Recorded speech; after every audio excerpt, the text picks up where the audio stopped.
Jonathan Conricus, I mean, a lot of people think that, and it's hard not to deduce that that is what's driving him, not least because at the end of all this, Benjamin Netanyahu will face a moment of reckoning with the Israeli people for what happened on October the 7th, which many still blame him for in terms of a massive security failure on his watch. But also he's facing corruption charges, which have all been delayed pending resolution of the military conflicts. There's not really much incentive for him to bring any of this to an end, is there?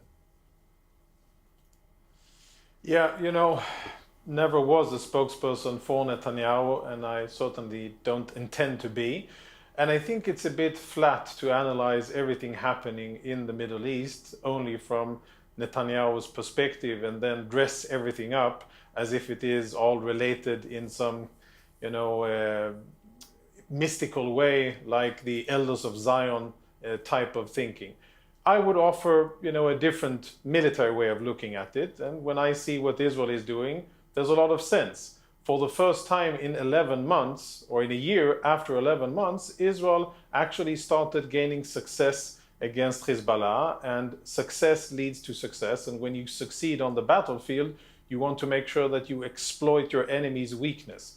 That's what's happening now. I don't think that even Mehdi and other people can blame Israel for being attacked by Iran, or actually maybe Mehdi can, but I don't think that any reasonable person can say, well, Israel is at fault for Iran twice firing missiles on all over Israel. So what Israel is doing is defending itself against Iranian attacks, first and foremost Hamas, and Hamas is down but not out, and now dealing very lately, but and after a long period of time of 70,000 Israelis being evacuated from their homes for 11 months, but dealing with Hezbollah as well. And I think that in the coming days, or maybe a little bit more than that, Israel will expand its defenses to the real destabilizing factor in the Middle East, which is Iran. And to put everything within the Netanyahu context, I think it's a bit, intellectually lazy and flat. There's so much more to it, and it really takes away agency and responsibility from all of the other actors that are attacking Israel. The Gaza and the Hezbollah and the Houthis and the Iranians and Iraqis and Syrians, all of these, they have no agency, they have no responsibility, they all are part of the Netanyahu show. I find that a bit hard to believe, and I think it's kind of a lazy argument to be making. All right, Mehdi, your response to that? Well, let's just deal with the agency issue first. A few things. One is, a lot of those groups you mentioned have all said that their fighting with Israel is tied to what's happening in Gaza. Many of them have offered the Houthis, Iran, and I said this to you peers last time I came on the show, and you said, how can we trust them? I said, don't trust them, but call their bluff. They've all said, you end the genocide in Gaza, you end the violence in Gaza, you get a ceasefire, and we will stop fighting with Israel. Which genocide? NBC The one that Hamas started on the 7th? The genocide that Hamas started on the 7th? The genocide that your country's being investigated. Can I finish a sentence? The genocide that your country is being investigated for the International Court of Justice right now. Jonathan, let Mehdi finish his point. Jonathan, I'll let you respond after Mehdi finishes his point. Yeah. Mehdi.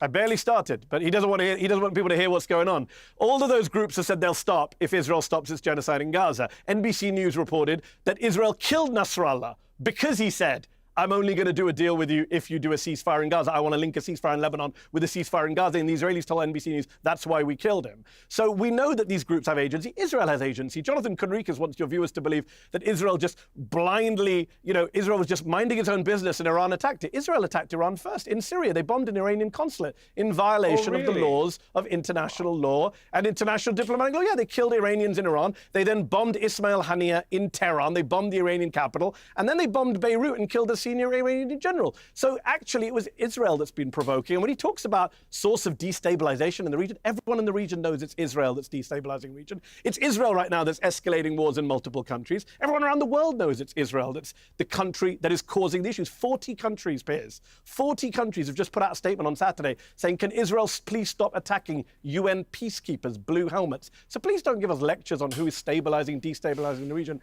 And final point, as for winning, the Israeli general who ran the Gaza division, Gadi Shamni, says Hamas is winning, Israel is losing in a big way. Those are his words, not my words. Jonathan, your response? Yeah, just out of respect for you, Piers, I didn't interrupt the second time, even though Mehdi's statement was littered with so many lies that are in fact quite ridiculous. As were yours. Israel was indeed minding its own business.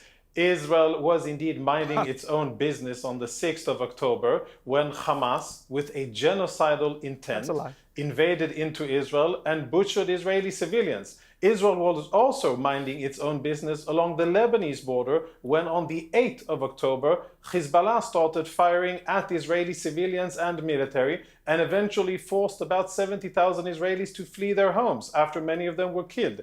Israel was also minding its own business for many years. You've displaced and has, a million as you well Lebanese aware, people. No, Mehdi. No, Mehdi. Let's agree not to interrupt. I refrained from interrupting you. I refrained from interrupting you, even though you said so many horrible and very flat lies. And I'll continue not interrupting you if you do the same. Right. And by the way, speaking about the region, Mehdi, I live in the region. My children are here. You do not. And I don't know how many people you know and see from both sides of these different conflicts. I know people from both sides and I speak with them and I live here. So I don't think that you're in a position to be lecturing anybody about what's really happening in the region. Okay. I am the one who is running with my family to bomb shelters when Hezbollah fires missiles and when the Iranians fire missiles and when Hamas fires missiles. I am the one who has family who has been evacuated from the north. I am the one who has close relatives and friends who were massacred on October the 7th. Don't lecture me about who is the source of instability. I agree with you that a lot of countries and a lot of dark people have a problem with the Jews living in their ancestral homeland. But that doesn't make it wrong that we're here. We're going to continue to be here and continue to defend ourselves despite the likes of you and despite our enemies. And I'll tell you that our history is so full of people that wanted to kill Jews and wanted to force us out of our homeland. But we're back, we're here, and we intend to continue to stay here, despite the best efforts of Iranians and Syrians and Lebanese and Gazans and others. Mehdi. So I do need to respond to that. So first of all, as for lecturing you, as I say, 40 countries put out a statement, including many of your own allies, including Hungary, one of the most pro-Israeli countries in Europe, saying stop attacking UN peacekeepers. These are not dark anti-Semitic forces. You can't keep playing an anti-Semitism card and undermining the very real struggle against anti-Semitism by using it to defend a government that is full of some of the most racist people, anti-Arab, anti-Muslim, anti-Christian people on the face of this planet. You were spokesman for a government that contains people like Smotrich and Ben-Gvir, open racists, prosecuted for inciting terrorism. So we're going to talk about lectures. You should keep your lectures to yourself and be embarrassed for the government you served. As for you living in the region, the problem is not you living in the region. The problem is the army you served and the country you were a spokesman for illegally occupies other people's lands in the West Bank, in Gaza, in the Golan Heights, now in Lebanon again. You are the country that is illegally occupying other people's lands. It's not about you living in your homes. It's about you taking other people's homes. It's about Israel now aiming to annex Gaza, according to Haaretz this week, that Netanyahu no longer has any interest in saving the hostages, as he never did, and is eyeing annexation of Gaza, to quote the Israeli newspaper Haaretz. And if we're going to talk about people dying on October the 7th, some of us have condemned that. Some of us oppose that. You only oppose attacks on Israel. You support attacks on non-Israelis. On Monday, let's say his name. Let's say his name. Shaban Ahmed, 19 years old. No. You don't get to interrupt me. Sorry, you do not get to interrupt me after taking the high ground on interruptions. You'll come back in. Piers will bring you back in. I'm going to finish my point uninterrupted. Otherwise, don't be a hypocrite, as well as someone who represents fascists. A 1919-year-old young man, Shaban Ahmed, was a software engineering student. You're the one who's can I finish my sentence, Piers, or is it going to be one way? Jonathan, just wait, Jonathan. Piers, I will bring you. Piers, you can't tell me not to interrupt, otherwise this conversation will. No, Mehdi, finish your point, and I'll bring Jonathan in. Oh, please don't threaten us, Mehdi. Don't worry, Piers, I will. So desperately. Okay, Mehdi, finish your point. A 19-year-old. You keep interrupting, Jonathan. People can see what a hypocrite you are. 19-year-old student, Shaban Ahmed, software engineering student at Al-Azhar University. Jonathan's military destroyed his university, destroyed his house, displaced him, made him homeless 5 times over the past year. On Monday, the world, we all watched him burn to death thanks to Israelis bombing the area outside the hospital that he was on an IV, on a bed, in a tent. He burned to death. His mother died. 2 other, maybe 3 other people died. I'm not sure how Jonathan still comes on these shows and defends that kind of barbarism and open war crimes. I'm not sure how Jonathan sleeps at night watching people burn to death thanks to the military that he served and is now being investigated both at the International Court of Justice and the International Criminal Court. Jonathan? Yeah, speaking about serving, and then I'll address the points that you've mentioned. Speaking about serving and standing up for something, I indeed served for 24 years in the IDF, and I'm a proud Israeli Zionist, and I'm a proud Israeli patriot. And I also am very proud of my service, including as a spokesperson, but also including as a combat officer in the IDF. I know what I stand for. I am asking, what do you stand for? What kind of values do you stand for? I don't stand for killing civilians like your military. I don't support raping detainees like your military did. You'll get to answer. Well, Jonathan, did you witness rape? You were a combatant officer. Mehdi, did you witness the rape of detainees? Mehdi, you will get to answer. You asked me a question. Mehdi, I'm not done. I'm not done. Don't ask me questions if you don't want answers. I stand for a country that is, Mehdi, you spoke, now I speak. I ask, and I will ultimately would like to hear your answer to it, what values you represent? What civilization do you represent? Which country do you represent? Which religion do you represent? And what do you stand for? What do you defend? I know what I do. I'm part of a democracy in the Middle East, and I stand for a military that defends its population against some of the most vile terrorists in the world, including Hamas, Hezbollah, and Iranian propped-up terrorists. And I am happy and proud to be part of that organization, as I've been over many years. And if you and I were race car drivers, Mehdi, and each of us had a patch sewn onto our little uniforms that indicated who gives us money and who sponsors us, I would have one patch of my country and I would have one patch of my employer. That would be it. How many patches would you have? How big would the Qatari patch be on your clothes? And how big would foreign investment in whatever it is that you're doing and whatever it is that you're representing, how much would that be of what you do? Because you place yourself as if you are above and as if you are entitled to criticize everything that Israel does. And I ask, what are your motives and who pays for what you do? So it's a very simple answer, as I told Jonathan Levine of the New York Post. And I love this new talking point, Piers. It's got around the right-wing media and the pro-Israel people. I run a company called Zeteo. People can check it out, zeteo.com. It's a great media organization getting very good press from the Washington Post and others. There are no foreign investors. They're all American investors. I'm an American. You asked the question. I know you can't handle brown people, being part of the West. I'm an American. I'm a Brit. I was born in the UK. I'm now an American taxpayer. And I'm very concerned with American taxes going towards the funding of a genocide in Gaza, going towards the killing of a 19-year-old guy who's in an IV in a hospital bed, going towards the killing of children in a school, going towards the killing of 23 people from one family in Lebanon Monday, in northern Lebanon. 23 people bombed by your military, 2 babies killed, Jonathan. That is what you stand for. You serve the IDF, the Israeli military, which, as I say, is being investigated at the ICJ and the ICC. You serve a military that has been credibly accused by the United Nations just last week, by Israeli media, which showed videos of mass rape of Palestinian detainees. The New York Times this week reported that your military sent children, Palestinian children, as human shields into booby-trapped tunnels and buildings. Is that what you did, Jonathan? Can you tell us today, did you ever send a Palestinian child as a human shield into a tunnel? Because the New York Times is saying your military did that. The World Food Programme is saying your military is starving the people of northern Gaza. Did you starve people when you were in the military, Jonathan? What do you stand for? Starvation? Mass rape? Ethnic cleansing? Genocide? Every human rights group in the world says your military is an abuser of human rights. I don't know how many human rights you yourself have personally abused. I don't know if you turned a blind eye to rape on your custody. I don't know if you killed children at at point-blank range like Israeli snipers did to people carrying white flags. You can tell us today how many people you've killed or how many people you've tortured. I'll be all day. Listen, Mehdi, sometimes enough is enough, and we saw it with our own eyes. Of vitriol we saw a woman with a white flag. Jonathan, we've seen what Piers has seen people. All right, you've asked questions, Mehdi. Let him respond. We've seen people gunned down with white flags. All right, Mehdi, let him respond. It's all documented. What you are saying, your list of false allegations and your list of nonsense that you are spewing out, everything true, of unfounded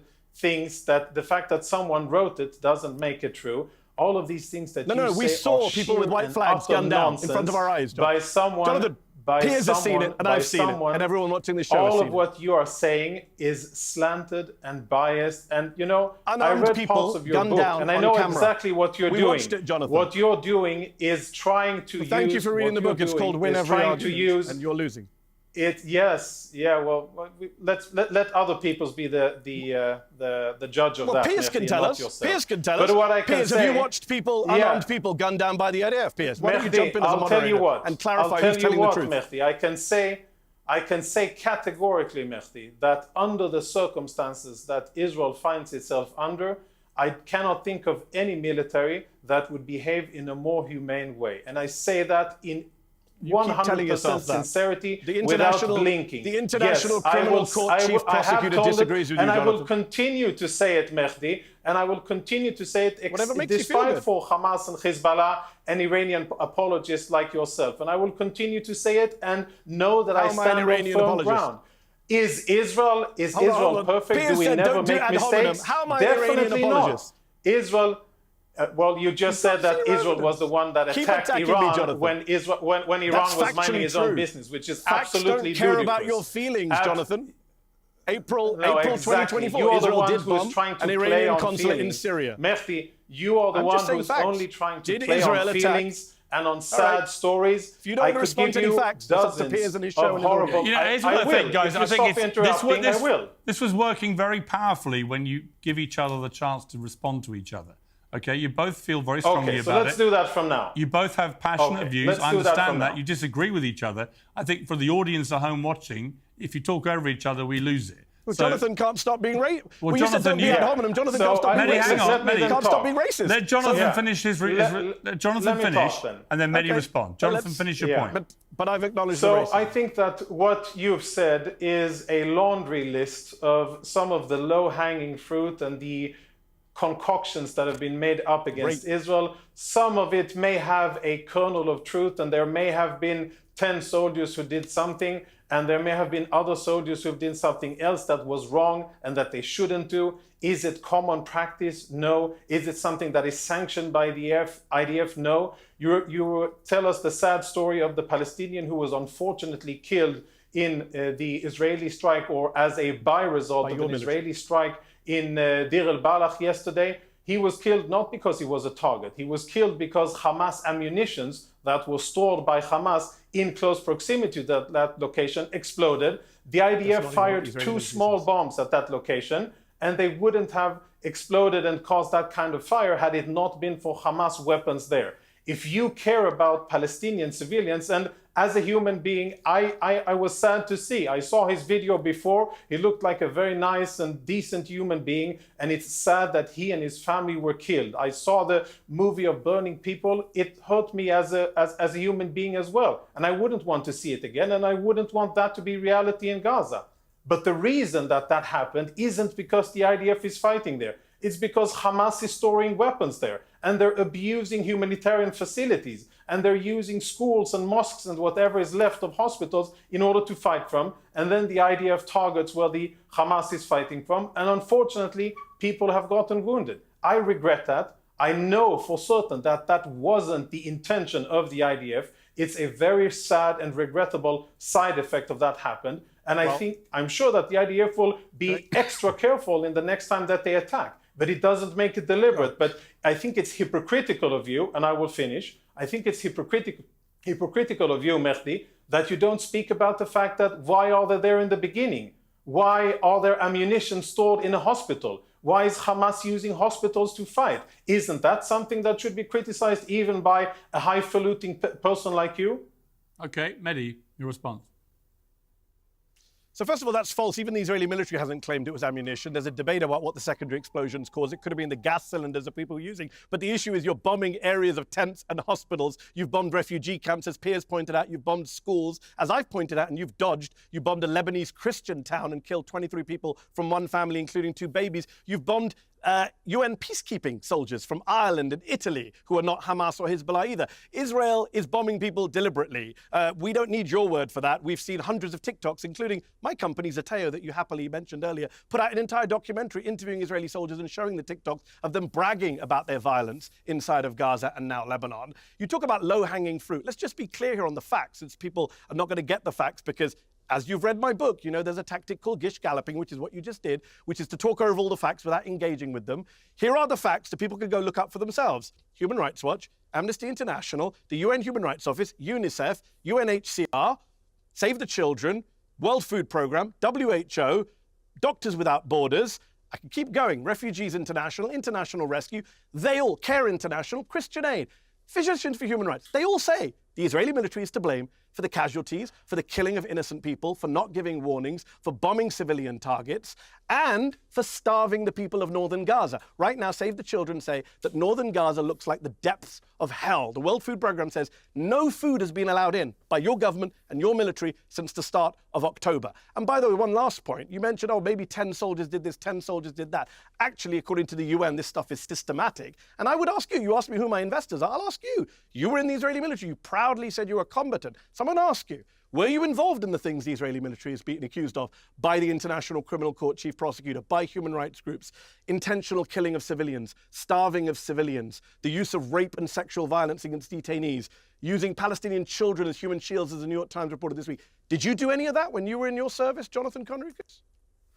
None of that is correct. None of that is correct, and I will gladly address. All correct. Each and The every issue is, one did of you them. do it? Of course, you know very well that we don't have time to go into a serious discussion of each and every of those flat allegations that you're rattling off as if you say them fast, it makes it true, and as if you wave a few names of questionable organizations, it makes it true. Very slow. No.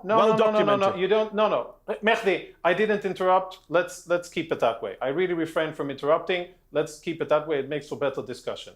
Even though I think you've said many things that are horrible, and you rattled off lots of names of organizations that, frankly, most people around the world, many people around the world, have lost their faith in, think are uncredible. You mentioned organizations that have been shown that they are full of BDS supporters and Israel haters that have two jobs in BDS organizations and in these so-called humanitarian organizations. But you know what? Let's not go the easy way. Let's say I take you up on each and every one of those points, and I will say very clearly, whenever the IDF finds out wrongdoing, it takes measures against the people who have done wrong. And it's a very challenging thing to do when a country is fighting for its very existence on at least 7 fronts, when its soldiers are being forced to fight for more than a year in order to defend their homes and their families, and then to simultaneously have these soldiers called in for disciplinary procedures and to be investigated while we are fighting. That isn't an easy thing to do, but yet the IDF does it. Not because the likes of you or others matter, but because this is who we are as a people who want to be able to look ourselves in the mirror and continue fighting the day after this end. And we will end this war. This war will eventually end. Jonathan, let me ask you a question. Yes, I want to try and just move to a different sort of theme with this. How does all this end? I mean, what is Israel's plan for the end game here? Because to many people, it looks like you're just going to war with everyone now in the region. It could escalate massively. And if you replicate what you've done in Gaza with what you now do in, say, the Lebanon, where does that leave everybody? I mean, most of Gaza has been leveled. Tens of thousands of innocent people killed in the process of going after Hamas. If this is replicated in anything like this scale in the Lebanon, you've got vast areas just destroyed. What happens afterwards? And why would you assume that this tactic of going so aggressively after Hamas and Hezbollah in civilian areas is not just going to fuel the ideology that led to them rising up in the way that they did in the first place? Yeah. Well, going after an enemy aggressively, that's what war is. When you're attacked in your home, when your women are slaughtered, when babies are killed, when women are raped, and when your civilians are burnt alive and people are taken hostage, that's called a declaration of war. And you fight that. You don't fight it by being nice, and you don't fight it by being gentle. You do fight it according to the laws of armed conflict, and you try to adhere to those criteria. By and large, I think that Israel is succeeding. Sure, there have been mistakes, and sure, there are things that weren't 100% right, but I think that by and large, and that's, by the way, many British and American officers have attested to that as well. Those have been able to see the battlefield. But where does this go from here? Sadly, and I live here, and my kids will serve in the military, and I will probably do more reserves. I think that we're in for a long battle. I think that we're in for more fighting. So I look around and I listen. I try to listen, and I speak Arabic, and I try to listen to the sounds and people that are willing to say and acknowledge that the Jews have a right to live and exist here. I try to hear those voices amongst Palestinians, Arabs, Syrians, Lebanese, and others in the region. And sadly, I don't hear them enough. And I regret to say this, but I think that what is in store sadly for Israel, and I would want for that to be totally different. I would want for us to focus on economy and research and culture and to do many beautiful things that we do in Israel, and we do them very well, much to the displeasure of our enemies, but nevertheless we do them. And I would want for us to focus on that. But sadly, we're being forced to defend ourselves, and we weren't doing anything that is similar to what's going on now on the 6th of October. Okay. And just to end, I will say that, just one sentence, Piers, the next step is indeed Iran. And I think that we will have a conversation in a few months from now, maybe 4 or 5 months, where you can ask this question again after Israel will directly engage the Islamic Republic of Iran and start to shift the tide in the region. We won't have Iran funding and amassing these terrorist organizations against us. That will be the beginning of a much quieter and more peaceful Middle East. Okay. Mehdi, your response.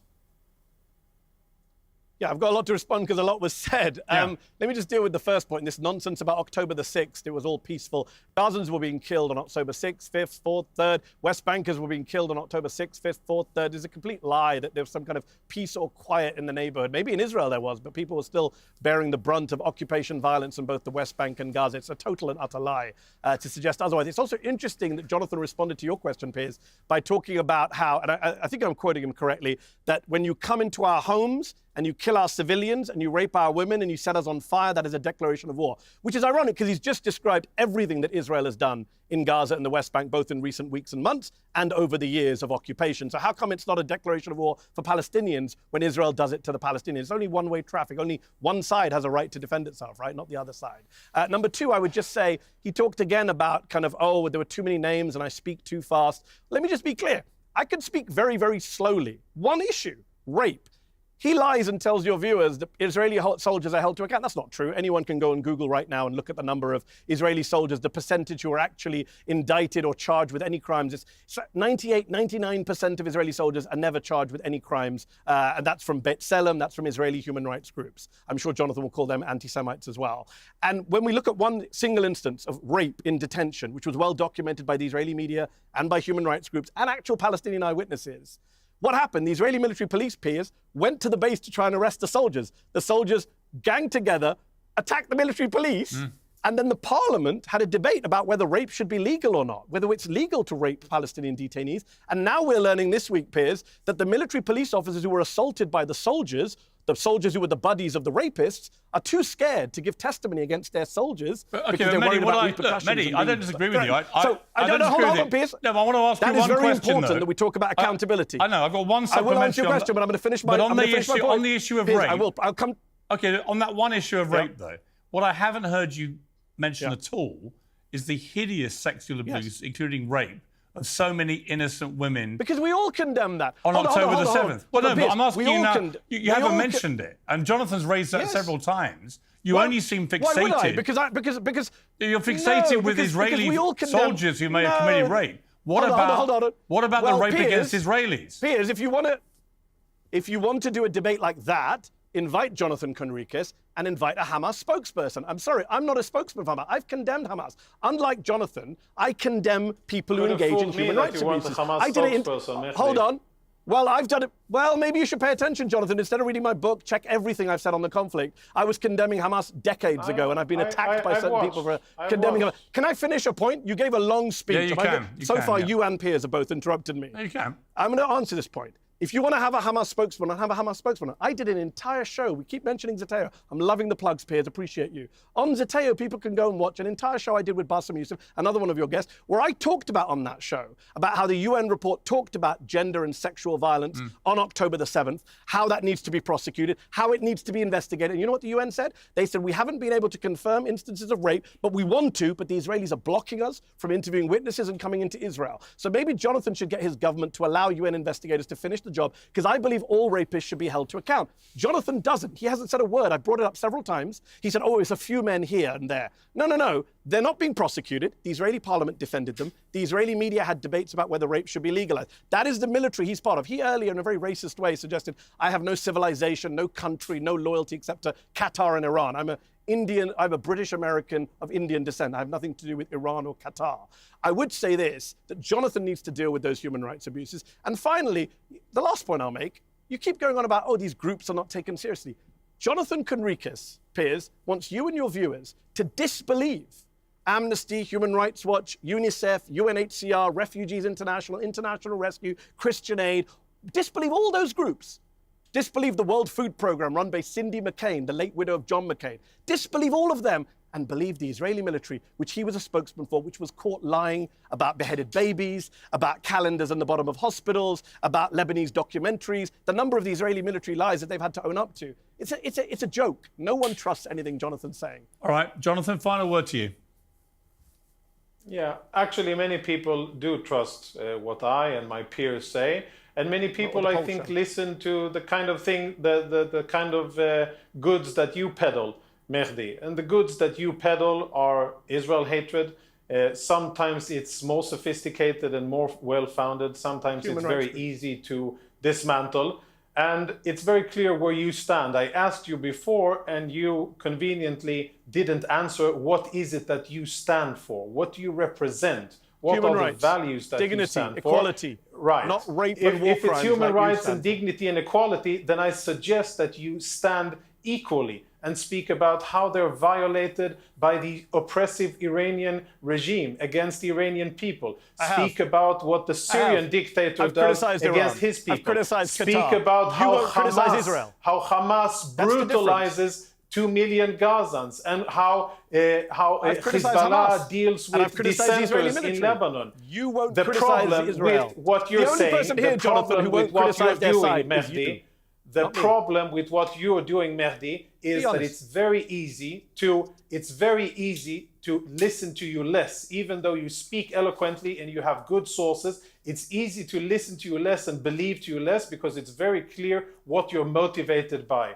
You are not something that is motivated by a true care for human beings. You care about human beings if That's the why ones I support who cause Israeli them innocent lives injustice as well, or something else which your are government is Israelis. If it's Palestinians killed by Palestinians, Actually, Jonathan, then that's a non-story. If I had my way, Israelis wouldn't be dying right now. You don't Israelis care. are dying right now because of your government. If it's suffering anywhere Israelis else, died, and if it cannot Israelis be are dying pinned on because of your Israel, government. even I don't by want your Israelis to die. warped logic, I don't want then you anyone don't to care die. about it. You You do. only care about it if it's related to That's a Israel lie. and if it can serve That's a lie. anti-Israeli propaganda.